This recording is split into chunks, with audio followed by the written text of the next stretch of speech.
Hi, I am Tracy Lindstrom with T-Fit, also Purpose Driven Results. I am super excited today to be here and get the opportunity to work with these wonderful women in Women's Empire and the opportunity to participate in this business summit and this virtual business summit. You are going to get so much value out of this. Amazing women that have built businesses and put their heart and soul into their businesses. And another thing I'm super excited about is it's about relationships.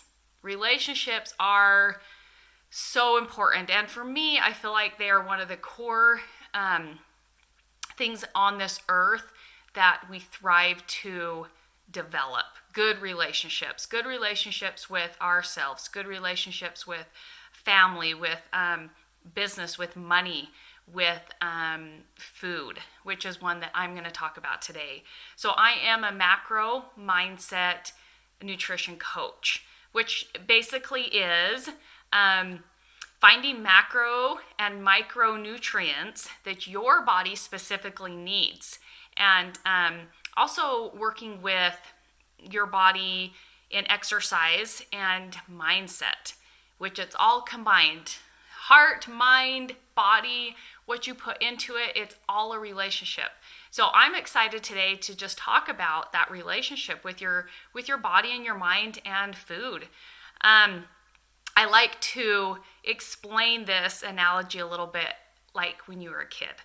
So when you were a kid, you probably had a friend that, I know I had a friend next door that maybe people didn't understand why you thought they were so cool, or from the outside didn't match up with maybe your personality, but you loved them and you loved hanging out with them and you never saw anything wrong with them. Like I hung out with a little boy, my best friend was a boy next door, and he was completely opposite of me. I mean, he loved to read and books, and he wore his cute little glasses, and I was more of actually the sportsy girl. He more wanted to play games, and it was really funny, but I thought that he was perfect. I had never saw any flaws in him. So, and that's just an analogy, but I just want you to put this analogy. Think about if you were a kid and you did have a friend like this, and you thought they were amazing, and they moved away. They moved away when you were 6, 7 years old, and you found out a couple years later that they were moving back, and you were like, oh, cool, like we were such good friends. And they said, well, whoever's telling you this, I want to warn you that he isn't who he used to be. He probably will be a bad example to you, and he may not be somebody you want to hang out with anymore, and for this, and this reason. And you're like, oh, well, my perception was always that he was fantastic and I love to be with him, and that makes me really sad, and I don't know how to deal with that. I guess I just ignore him and avoid him, and okay, so I just want you to kind of put that scenario in there. That's what we do with food. And as a kid, as a baby and a kid and a toddler, we're given food, and it's yummy and it's beautiful and it's colorful, and we develop this relationship with it until somebody tells you that food is bad for you. That food is, oh, you can't eat that. That's not good for you. That will make you hyper. That will make you fat. That will, just different scenarios where if people are telling you. Now, can some of these be okay? Absolutely. So, are you sitting there thinking, Tracy, then why, shouldn't we tell our kids that food is healthy and food that's not healthy? And that's, yes. I mean, yes, we do want to educate our kids, but one thing that I found is as soon as we say a food is bad and we consume that, just like if you were to go hang out with that person that's a bad influence, next thing you know, you feel shame and maybe I shouldn't have done that. And, and then it turns into a cycle of bad eating. Okay. So, the reason I want to give you that scenario is because that is what's happened to most of us. We get to a point where scenarios that happen. I remember two specific for me and this wasn't even when I was a kid. I'm sure I heard things when I was a kid that I don't remember and is back in the subconscious, but I do remember I was an athlete, and so I worked out a lot, and I had a little bit of an athletic body, and back then I felt like the athletic body maybe wasn't the good looking in style, it was the be thin.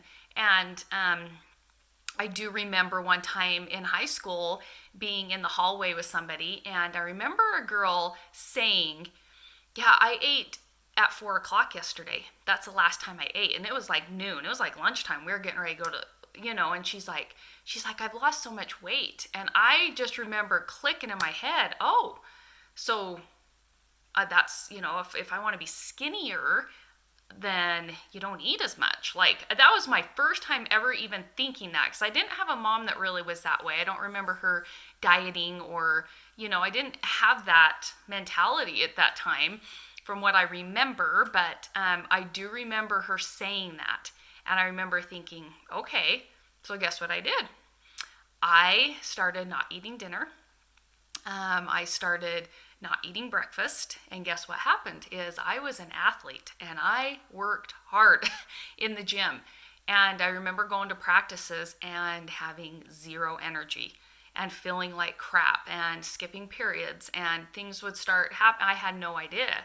I didn't realize that I needed carbs to actually give me energy, and it was interesting how it kind of just trickled from there. I would never say I had eating disorders or anything like that, but I was trying to eat a certain way because I was realizing that their foods were good and bad, and when I ate was right and wrong. And so these are just some things that got me, back then with the mentality and relationship with food. And it became very confusing to me. Like, I didn't know, should I eat this or not? I remember bringing some like little bags of carrots, and I mean, I don't even know how I function. I think about it now and how much food I consume for the way I work out now. And I guarantee as a high school kid playing soccer and basketball, and I was super active, and I probably was eating under 1,000 calories for sure. So anyways, that was one of my first scenarios. I remember thinking of deprivation. Like, if I deprive enough, I'll have the body I want. And that is what people love, right? That is what's healthy. That's that relationship with self that I was searching for. If I show up a certain way in my body and look a certain way, then I'll be loved.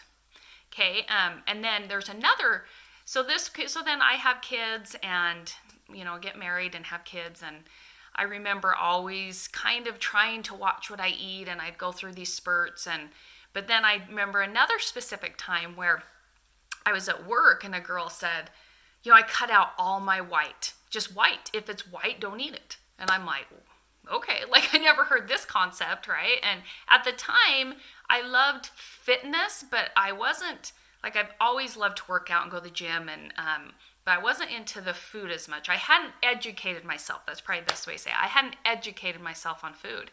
And so I remember her saying, so eliminate whites. She's like, I have lost 10 pounds like in the last 2 months, and I've just eliminated, so that's like white bread, white rice, and I was like, oh, and I started asking her questions, and she just told me that, you can eat whatever you want, just eliminate all your whites. And I was like, all right, so here goes me again, trying the next fad, or what I thought was the right way to eat. And I always felt like I was going in the circle. So I would like maybe lose some weight, and then I would feel it coming back, and then I would go into shame, and then I'd exercise too much, and it just became kind of this revolving door. And then my next big aha was when we bought gyms. So we invested in some gyms. At this point, I wanted to do personal training. I did love fitness. I had tried everything, you guys, everything. I had juiced. I had tried being vegan. I just thought there's this magic formula. There has got to be this magic formula to my body and to everybody's. Like there's just, and what I found was on that journey was that everybody is actually, there is a magic tool and it's specific to you. And the magic tool is just finding basically those macros and micros. And what that is the macros are your fats, proteins, and carbs. And micronutrients are going to be more of like your vegetables, like what's in your vegetables and the nutrients in those vegetables. Anyways, so that's kind of like your vitamins and minerals. And so, but for your body's going to be specific. It's going to be specific. So there is not one magic formula or one meal plan that is going to change it for you. And that's where I finally was like, oh my gosh, like I am over exercising. I'm in adrenal fatigue because I'm eating super good during the week and binging on the weekends because I wasn't getting enough carbs in my body. So this relationship was it was like this. It was very much of an up and down. And when I found macro counting, so back when they started, I don't know if you guys have heard, but it's called If It Fits Your Macros. And that was kind of a name they called it. And I used to think all that is somebody trying to fit in junk food into their diet. I'm like, just eat it if you want to. And that was kind of what they said. You can eat anything you want. And I had a friend that was into fitness just like me. And she's like, just try it, Tracy. I feel like I finally have balance. And so I'm like, okay. And I was so against wanting to track anything. I'm like, that is just, that's being controlling. It's, and I was against it. And I thought, what do I have to lose? At this point, I'm going in cycles. I'm exercising my butt off and I don't feel like I'm getting anywhere. I'm tired. I'm fatigued. Anyways, and I was in the fitness industry. I was training people. And did I fit the part, the look? Yeah, I did. But what I had to do to get that body wasn't healthy and it wasn't worth it. I felt like I lost myself in that journey. And that's where we're going to get to talking about relationship with self. But back to my macros. So I decided to do count your macros on MyFitnessPal. And wow, was my eyes opened to what portions were. I mean, I just didn't realize, was I eating some protein? Yes. Was I eating carbs? But I didn't realize that my body, to hold on to my muscle and sustain my muscle, I needed a certain amount of protein for me. And, I have a meso body type. And so when I work with you, I just through your questionnaires and some questions I ask you, we kind of figure out your body type. And that's going to have a lot to do with how you exercise and how you eat. And so for me, I could put on muscle very quickly, but I also had an endodorf, probably lower body endodorf, which I could put on fat pretty quick too. So it's a good thing. So I could lean out, but I had to be right on with my diet to lean out, but then I could also, the minute I went off track, I would put weight back on a lot quicker. So I found out what worked for me, and I had a treat every day. And guess what happened? When I finally got the right amount of protein, carbs, and fats in my diet, and I wasn't working out 3 hours a day, I stopped binging. Like I finally was like, there are no good and bad foods. There's no going to shame anymore about eating a bad food. I have the food I want, and I fit it into the numbers that I need to, and I don't track anymore. I did have that period of time that I tracked food. This isn't meant for you to track your whole life, but all it is to find what works for your body. And that's what I do for you is, I give you those numbers, and I look at your body type and your exercise level and your age. And if you just get on the computer or somewhere and type in what are my macro numbers, sometimes those aren't going to be specific for you, and that's okay. It's a starting point. If that's kind of where you want to start and try, that's great. But anyways, I had got a coach, and she really just helped me through that stuff, and it changed me. And I thought, you know what, every woman needs this. Every woman needs to know what works for their bodies, and sometimes it's hard to be intuitive at first when you just feel so overwhelmed and you've tried everything. So that is one thing I love about the relationship with food now. Relationship with food for me personally is, it's not good or bad. I love food. I love food, and I know I can eat food. I don't feel like I don't feel restricted. I don't feel now, am I perfect? No, it's a journey. It's a journey. So there are times like I do have my weekends. There's times where it's like, oh, I'm calling this one out. This is an emotional eating time, and then I have nothing about it the next day. And that is, for me, that's gold. Now, a little bit of my journey though, I got to a point where, I did start feeling better with my body. I wasn't fighting that, but I still felt like something was missing. And what was missing was my self-worth.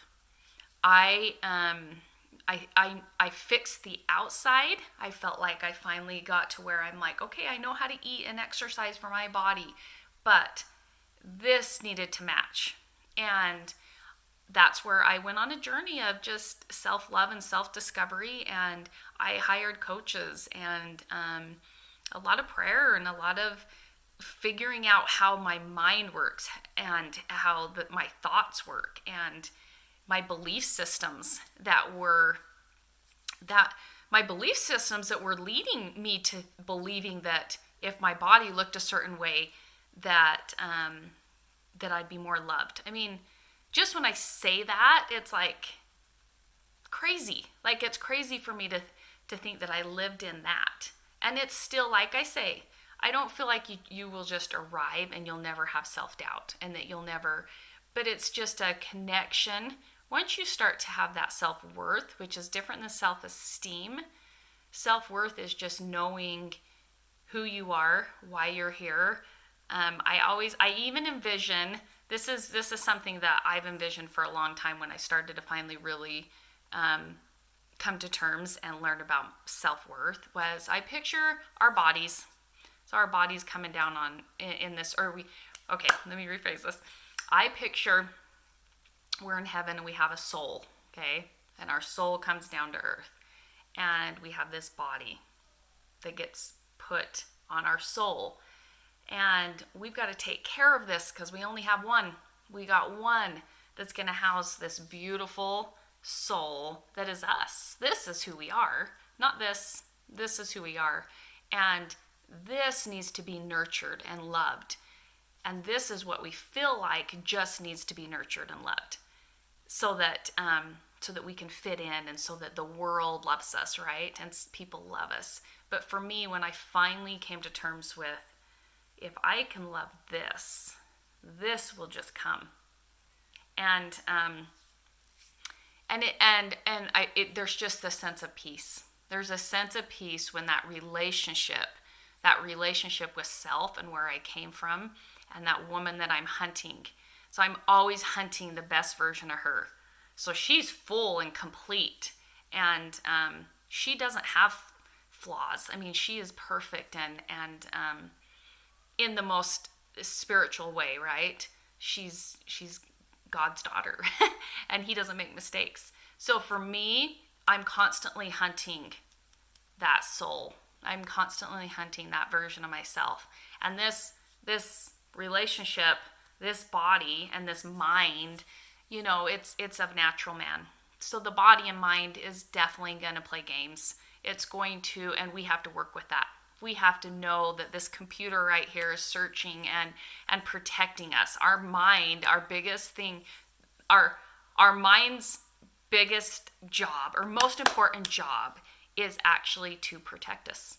And so it's a beautiful thing. It's a beautiful thing. Our minds want to protect us, and they want to, and what we don't realize is that protecting sometimes can turn into emotional eating, because we are just emotional beings.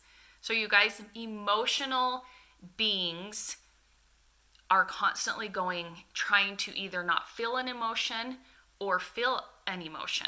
And the ones that hurt, our mind says, nope, I don't want to feel that. I don't want to feel that. And one of the first tools we are given as kids is to put food and shove the emotion down.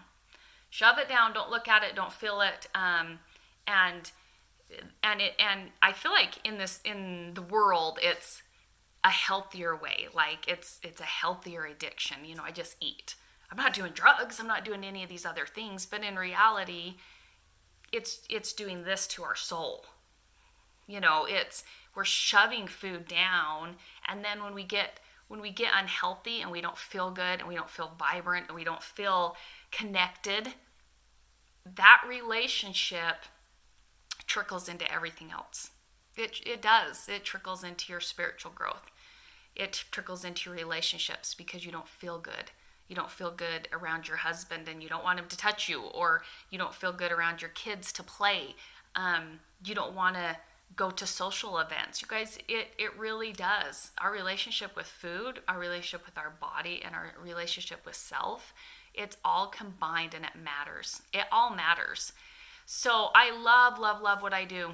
I love it because I've been through the journey and I'm continuing down the journey, and I don't have all your answers. Guess what? You have them. How cool is that? You have your answers. And I have learned how to find and search for those and call them out and see them. And that's what I help you do. I help